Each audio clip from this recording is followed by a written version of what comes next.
어떤 사람이 나는 하나님에 대해서 내가 다 안다, 그런 사람이 있다면 그 사람은 어떤 사람이에요?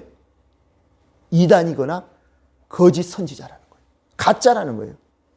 왜요? 하나님은 우리 인간의 어떤 사고나 모든 우리 인간의 생각을 초월하시는 분이거든요.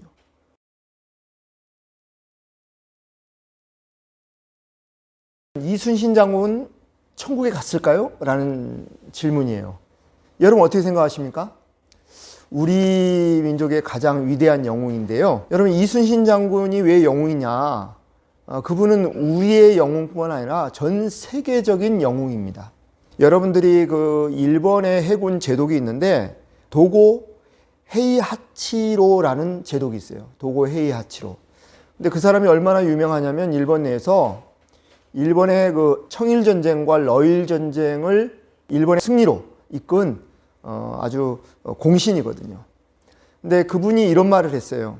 나를 영국 해군의 제독, 넬슨 제독에 견주는 것은 가능하지만 나를 이순신 장군에 견주는 것은 이것은 내가 감당할 수 없는 일이다. 만약 이순신 장군이 나의 함대를 그가 가지고 있었다면 그는 분명히 세상을 지배했을 것이다. 이렇게까지 이야기해요.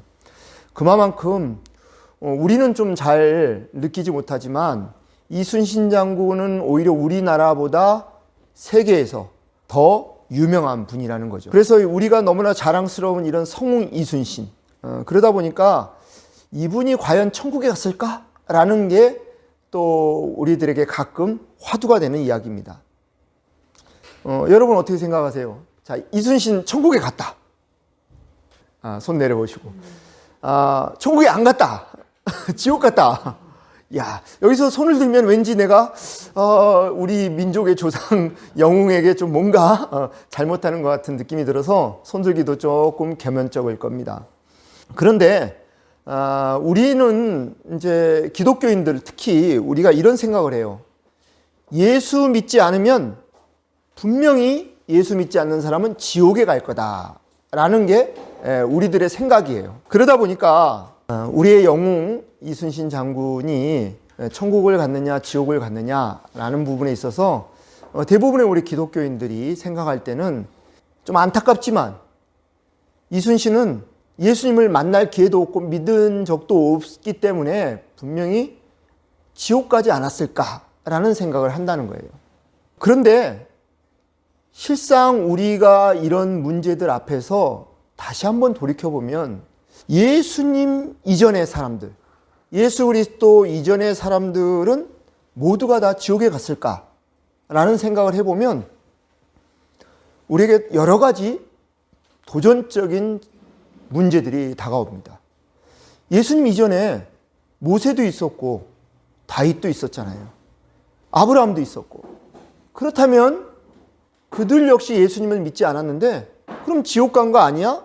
라는 또 생각도 드는 거예요. 그래서 이런 질문들이 꼬리에 꼬리를 물다 보면 우리 앞에 먼 큰 담을 만나는 것 같은 답답함이 우리에게 다가오게 됩니다. 그래서 오늘 이 세미나를 준비한 겁니다.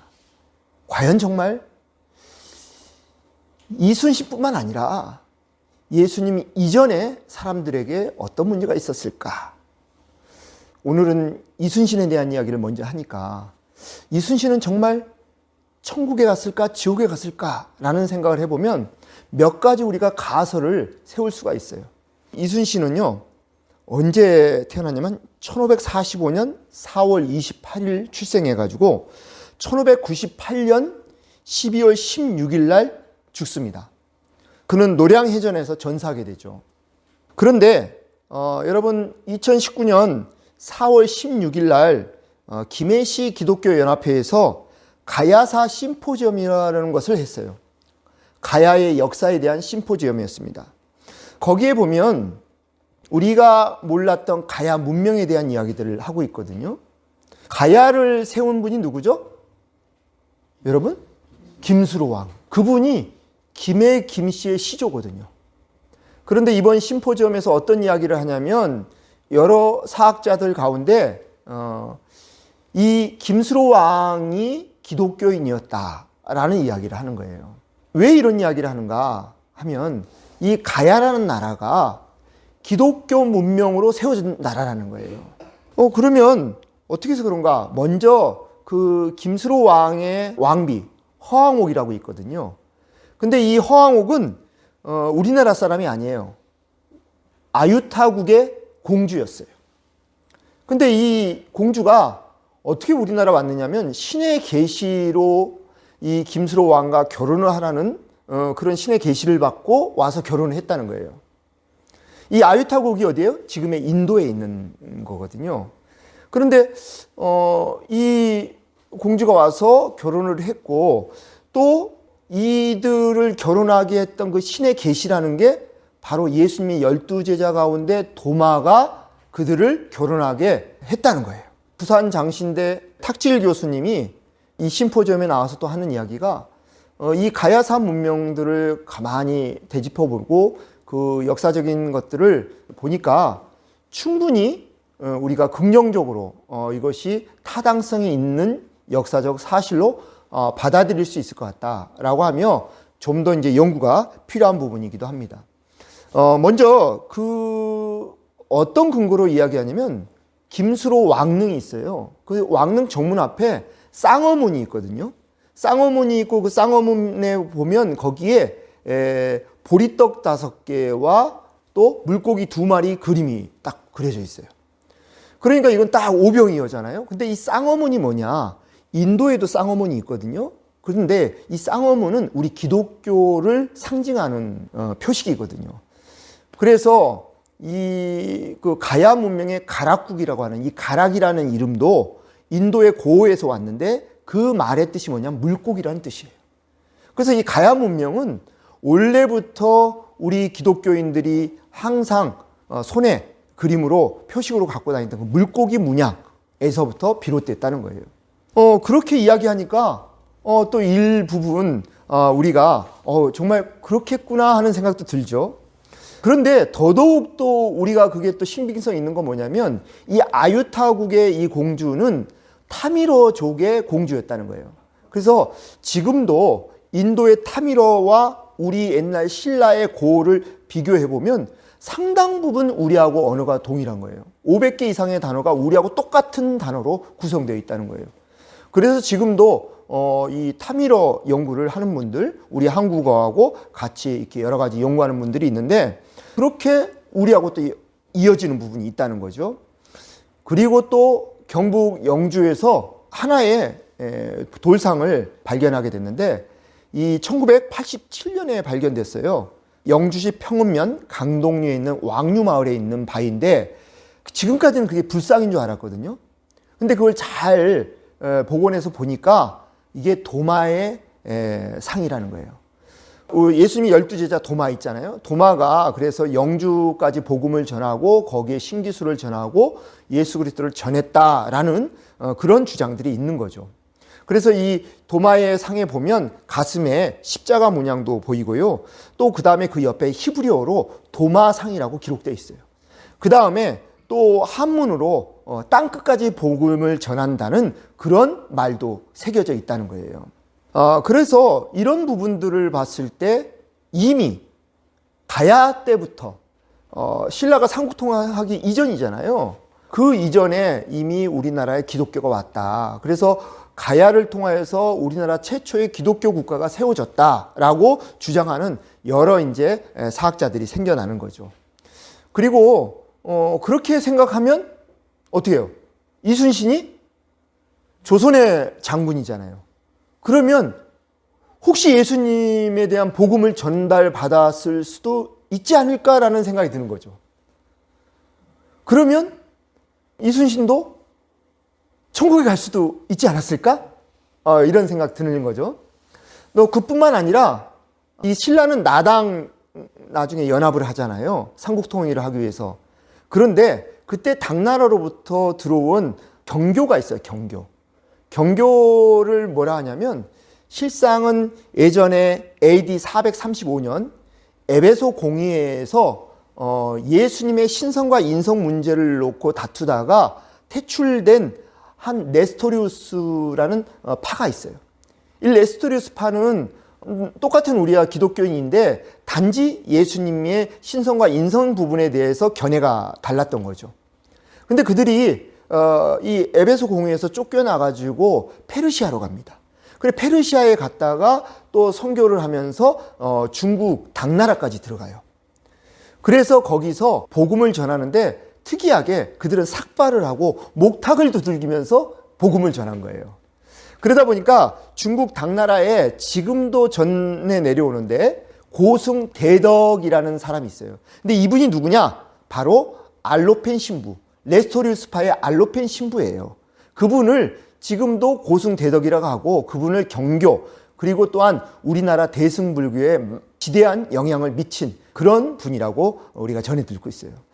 또 그뿐만 아니라 이 경교는 우리나라에 그때 신라에 분명히 들어왔을 거다라고 하고 있고 또 역사적으로도 몽골까지 또 진출이 됩니다. 그래서 몽골에서는 야리기온이라는 이름으로 경교가 복음이 전해지는데 이 야리기온이라는 말의 뜻이 뭐냐? 복음을 받드는 자라는 뜻이에요. 그렇기 때문에 이미 우리나라뿐만 아니라 몽골, 당나라 여기에 다 복음이 전해져 있을 거라는 거예요. 왜냐하면 이미 당과 몽골까지 전해진 건 역사적으로 기록이 다 있거든요.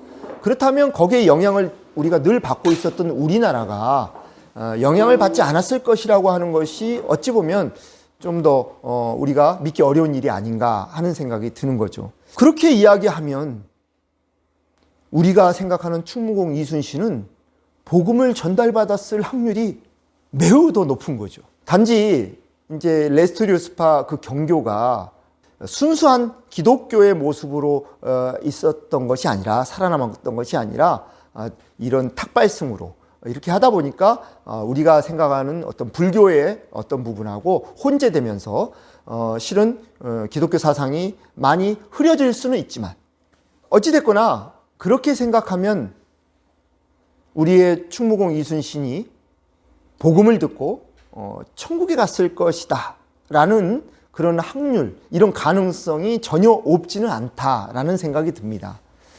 그러나 이 모든 것도 실은 가설에 불과합니다. 앞에 이야기했던 여러 가지 이제 그런 것들이 더 많이 연구되고 그것들이 확실하게 역사적인 사실로 우리에게 이제 다가올 수 있다면 더 명확하게 우리가 그 부분을 이야기할 수도 있을 것입니다. 그런데 지금 이제 실은 이순신이 지옥에 갔느냐, 천국에 갔느냐 이런 문제는 실상은 어디서 왔습니까? 예수님을 전혀 믿을 수 없는 상황에 있는 사람들, 예수님을 알지 못한 사람들의 구원에 대한 문제거든요. 그래서 오늘 구원에 관련된 그림 3가지를 준비했습니다.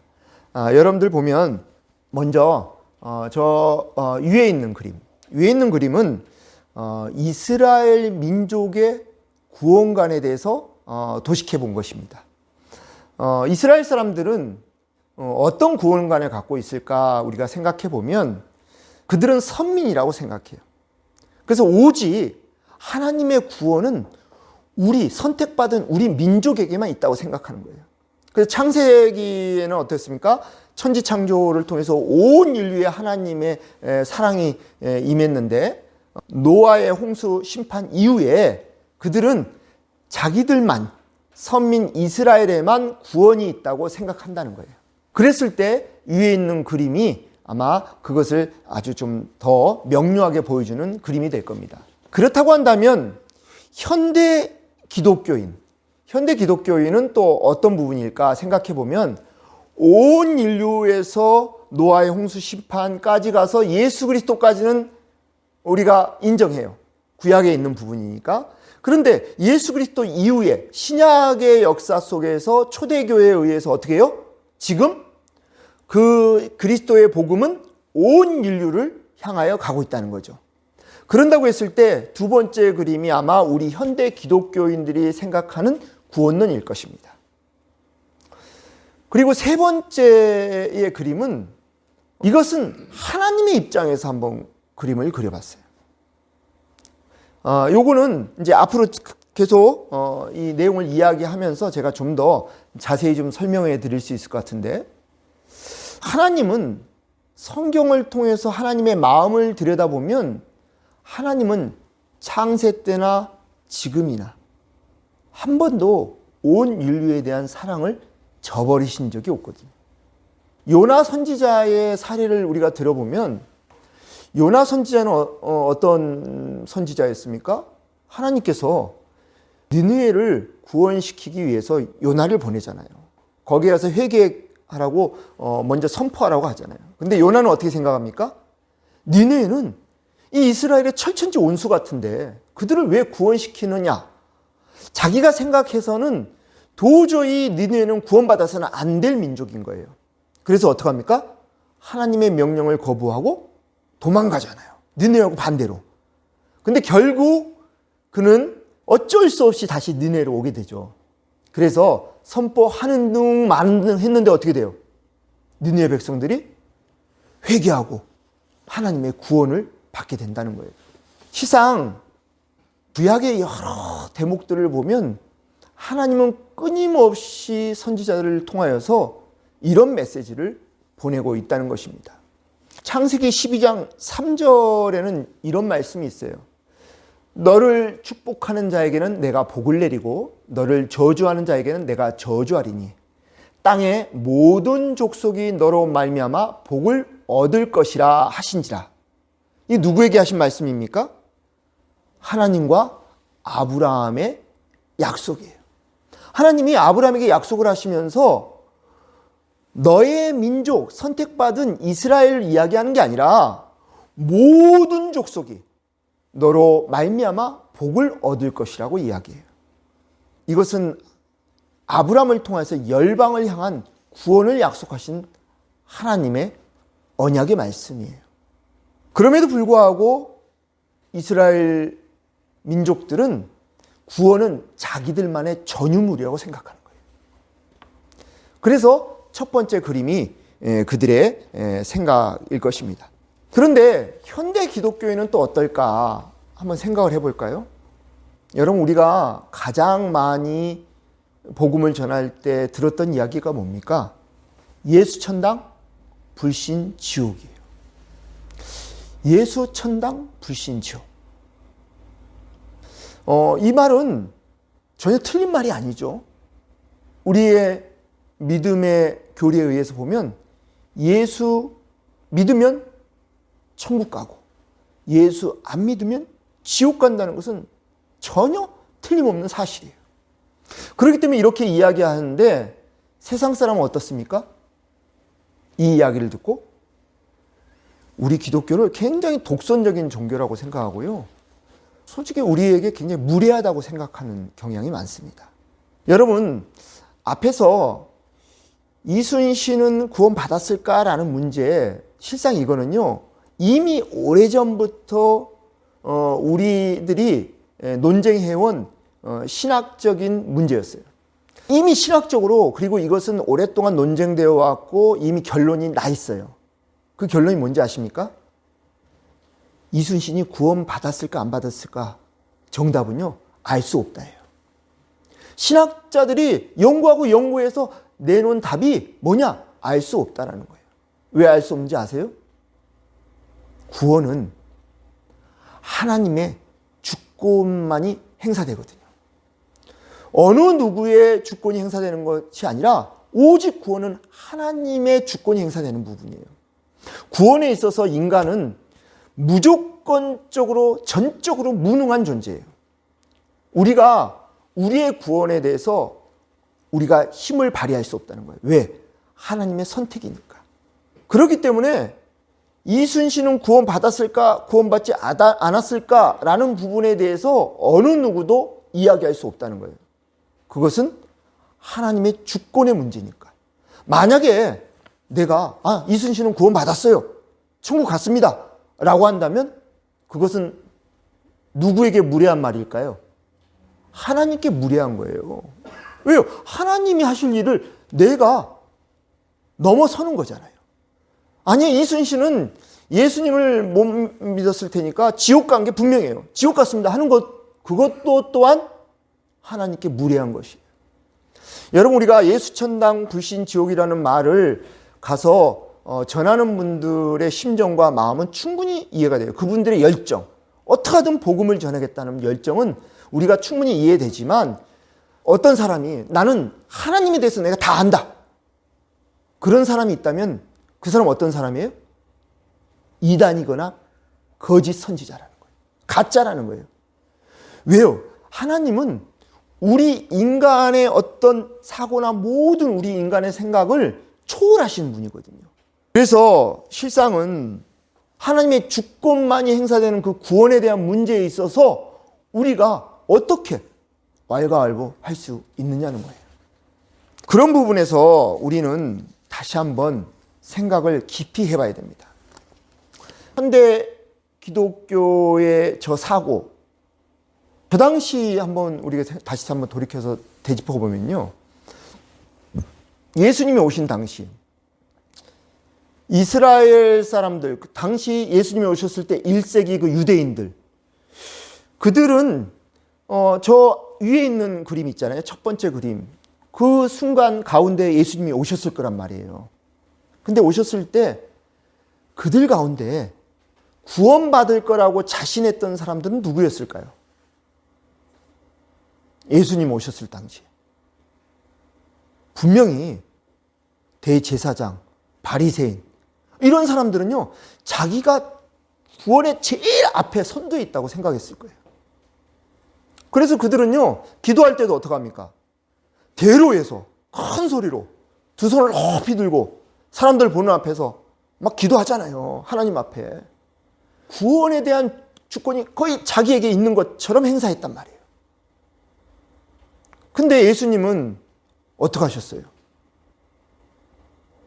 오히려 그들을 독사의 자식들이라고 이야기하고, 그들이 생각할 때 전혀 구원받을 가망이 보이지 않는 사람들을 찾아가셔서 그들을 구원하시고 그들에게 복음을 전했어요. 당시에 이스라엘 사람들이 생각할 때는요, 이방인은 어떤 존재인지 아세요? 구원은커녕 지옥의 땔감으로 쓴다고 그랬어요. 지옥의 땔감. 이방인은. 사마리아인들, 그들도 지옥의 땔감으로 된다. 근데 예수님 어떻게 하셨어요?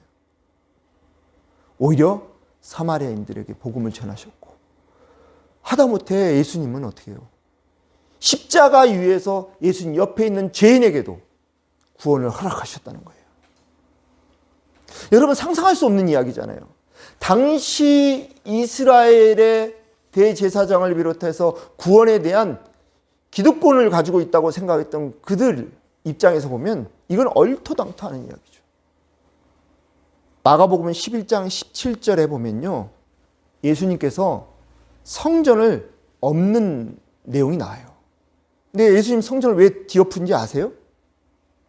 그들의 매점매석하는 행위를 보시고 꾸짖는 것으로 우리가 생각하는데, 실상은 그렇지 않아요. 예수님이 그걸 뒤엎으면서 뭐라고 하셨어요? 이에 가르쳐 이르시되 기록된 바 내 집은 만민이 기도하는 집이라. 칭함을 받으리라고 하지 아니하였느냐? 너희는 강도의 소굴을 만들었도다 라고 하셨어요. 근데 여기서 만민이 뭡니까? NIV 성경 보니까 Prayer for all nations, 온 세계 민족을 이야기하는 거예요. 그러니까 실상 예수님이 오셔서 그들을 꾸짖는 것은 뭐예요? 하나님의 전은 너희의 전유물이 아니라는 거예요. 이것은 만민이 기도하는 집이다. 온 민족, 세계 모든 민족을 위한 것이다 라는 교훈을 주고 계시는 거예요. 그리고 우리가 번역할 때 이것을 너희는 강도의 소굴을 만들었도다 라고 번역을 했지만, 실상 원문으로 번역해보면 강도라는 말보다는 반역자라는 말이 맞아요. 그렇기 때문에 앞에 있는 우리가 매점매석 행위를 꾸짖었다는데 중점을 주다 보니까 강도의 소굴이라고 번역을 한 거지만, 실상 원문으로 번역해보면 반역자라고 번역해야 되는 거예요. 그러면 뭡니까? 하나님의 뜻과 전혀 반대되도록 너희가 행동하고 있다는 거예요. 너희가 정말 선민이라고 한다면 살아계신 하나님에 대한 복음을 온 인류를 위하여서 그들에게 전하고 전파해야 될 것인데 너희가 그렇게 하지 않았다는 거예요. 하나님은 처음부터 끝까지 알파와 오메가 되신 그 하나님은 한 번도 변함없이 온 인류에 대한 사랑을 저버린 적이 없다는 거예요. 혹시 우리도 우리 스스로가 나는 구원에 대해서 이것은 나의 전유물이라고 생각하고 있다면 아마 예수님 당시에 예수님을 보고 오히려 핍박하고 십자가에 못 박아 죽였던 대제사장과 별반 다름이 없지 않을까 하는 생각을 해봅니다. 예수님은 내 이웃을 내 몸과 같이 사랑하라고 하셨어요. 바로 그것이 무엇입니까? 우리의 이웃이 무엇입니까? 하나님께서 창조하신 온 인류일 것입니다. 하나님은 우리에게 계시를 주시거든요. 계시가 뭐예요? 계시가 뭡니까? 열어서 보여주는 거예요. 계시는. 근데 신학적으로 두 개의 계시를 두 가지로 나뉘어요. 자연 계시와 초자연 계시로 나뉘거든요. 이 자연 계시가 뭐냐면 이 자연 온 우주 만물 우리 지금 창조된 모든 것들을 통하여서 우리가 실상은 하나님에 대해서 우리가 이렇게 영감을 얻게끔 하셨다는 거예요. 진리는 여러분 지난 주일날도 제가 설교에 또 우리 말씀을 드렸지만 진리는 어디에 이렇게 꽁꽁 숨겨져 있는 것인 것처럼 생각을 하거든요. 근데 그렇지 않다는 거예요. 진리는. 하나님은 온 세상에 우리를 사랑하셔서 하나님의 진리를 다 퍼뜨려 놓으셨어요. 근데 우리가 그것을 찾고 바라볼 눈이 없는 거죠. 세상 사람들은 보물을 찾아 헤매요. 보물이 어디 있습니까? 세상의 보물들? 금을 찾기 위해서 저기 깊은 땅 밑까지 가서 금광을 캐잖아요. 막 다이아몬드 캐고 보물을 찾아가잖아요. 보물은 아주 은밀한 곳에 있거든요. 그래서 그 보물을 막 찾아 헤매요. 근데 여러분 진짜 보물이 뭔지 아세요? 우리에게 주어진 진짜 보물. 여러분 지금 이 순간에 우리에게 주어진 공기가 없다면 어떡할까요? 우린 다 죽어요. 순간적으로 죽어요. 물이 없다면 어떻게 될까요? 아마 하루도 버티기 힘들 겁니다. 진짜 보물은 우리 주변에 널려 있는 게 보물이에요.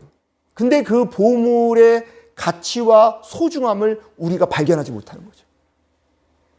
여러분, 어떤 사람은 보물을 찾기 위해서 끊임없이 노력해요. 어떤 사람이 자기가 생각할 때 보물은 돈이야. 그래서 돈을 벌기 위해서 열심히 일하는 사람이 있고요.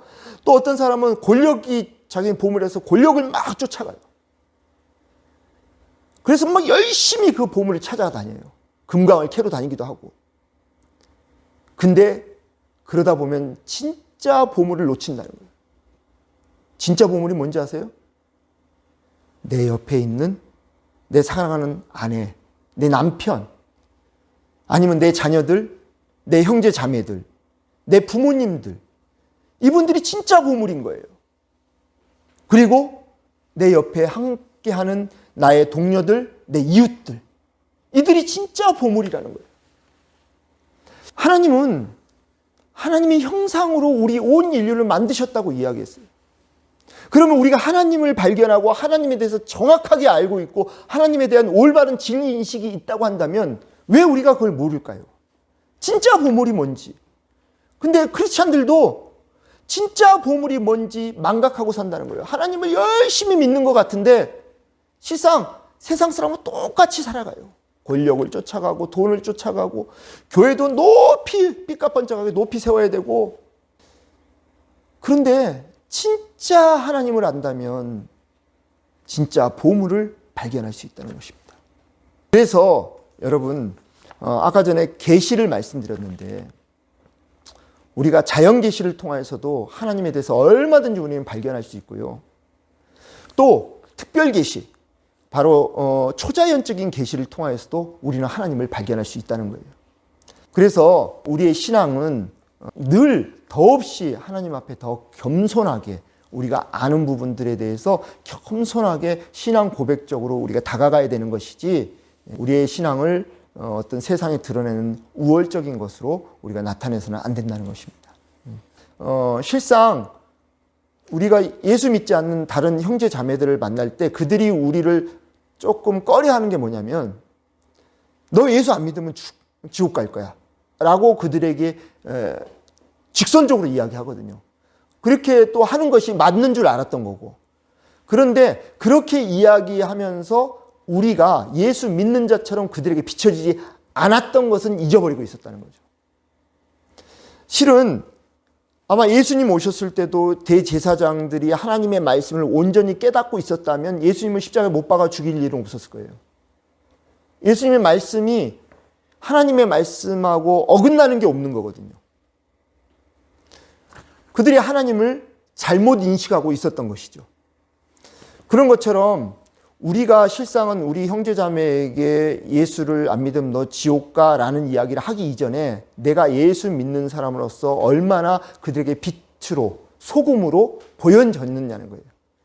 내가 그 비춰지게 행위를 행동하는 거, 하나 아버지의 뜻대로 얼마나 내가 살았느냐는 것을 내 스스로 먼저 점검해보고 나의 모습을 그렇게 변하려고 애쓰다 보면 그것이 저절로 복음이 전달된다는 거예요.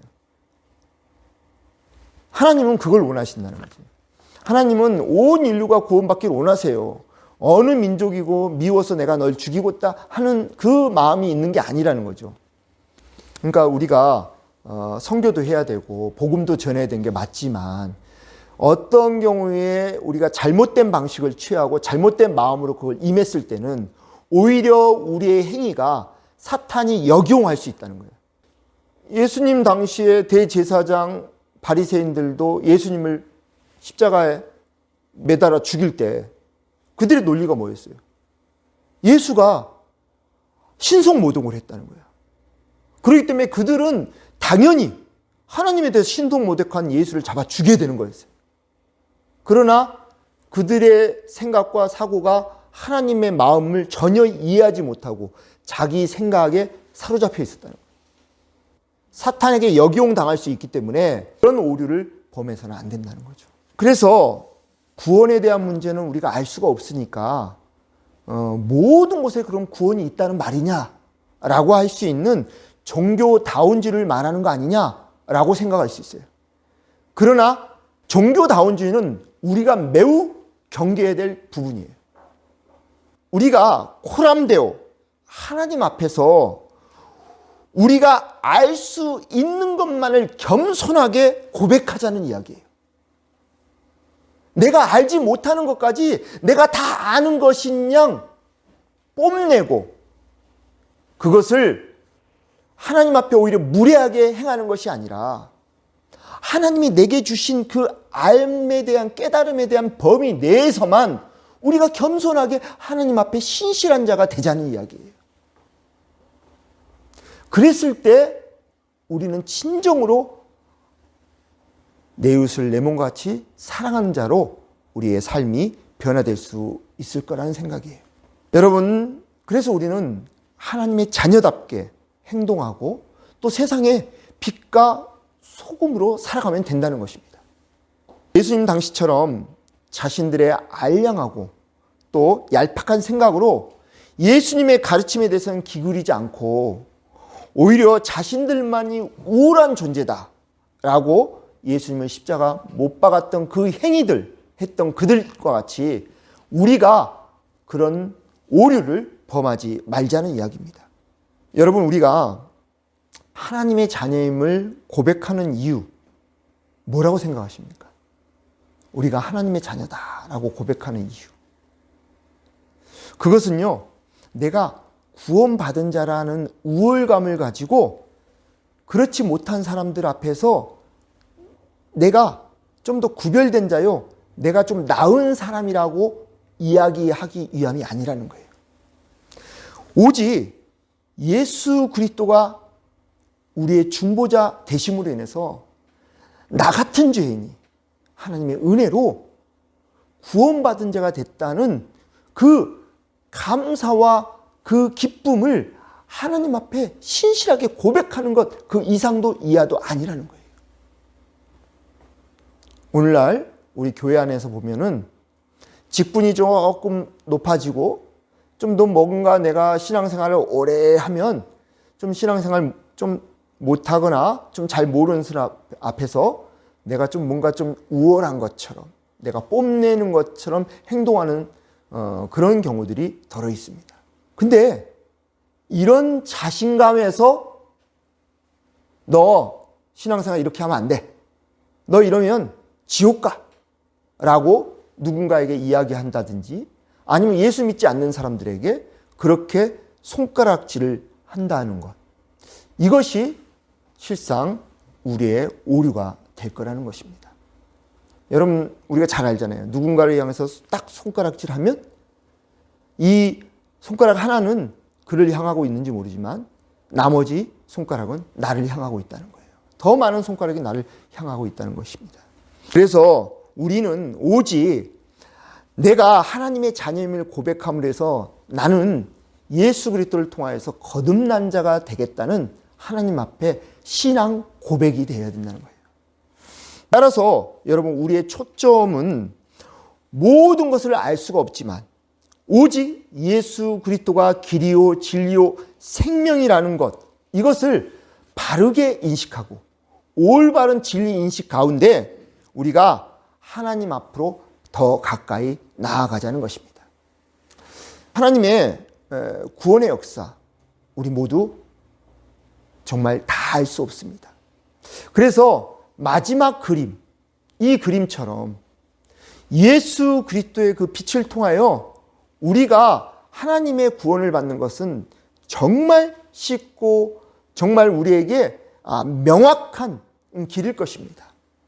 그래서 다른 누구보다도 이렇게 쉬운 길, 이렇게 확실한 길을 주신 하나님께 우리는 더더욱 감사해야 될 것이고, 또한 우리가 가는 이 길을 통하여서 나의 삶이 변화되고 내가 빛과 소금의 모습인 것을 세상에 드러냄으로 인해서 예수님을 더더욱 드높이고 하나님께 더더욱 영광되는 우리의 삶이 되어야 된다는 것입니다. 여러분, 하나님은요, 온 세상, 온 인류, 모든 사람들을 하나님의 형상으로 지으셨다고 했어요. 그렇기 때문에 내 옆에 있는 내 형제, 자매, 어느 누구도요, 우리가 무시할 대상은 한 명도 없어요. 왜요? 하나님은 다 그 한 사람 한 사람을 하나님의 뜻이 있으셔서 만드시고 창조하셨고 이 세상에 생명을 불어넣어 주셨거든요.